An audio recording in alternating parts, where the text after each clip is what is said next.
Hey guys, welcome back to Fast Fix. In this video, we're going to show you how to fix screen flickering on Android. First up here, you just need to open your phone settings. And then right here, you just need to tap on About Phone. And basically, depending on your phone brand, you'll find here software information. Just tap on that. And then you'll find build information. So once you found that build information, you just need to tap that to 7 times and it will open the developer mode.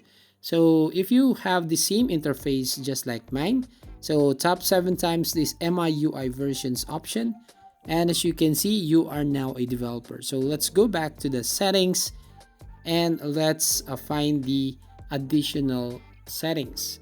So scroll down, then tap on additional settings, and here scroll down and then tap on this developer option. So here you just need to find the show surface update and just turn this off, basically, as you can see on your screen. And then find the GPU view updates. Again, you just need to turn that off. And then also find the disable S2W overlay and you just have to turn it on. So once you finish here, it should be fixed the issue on screen flickering on your Android phone. So that's it. If you find this video helpful, please consider to like and subscribe to this channel. And don't forget to hit the notification bell to notify you on the next video.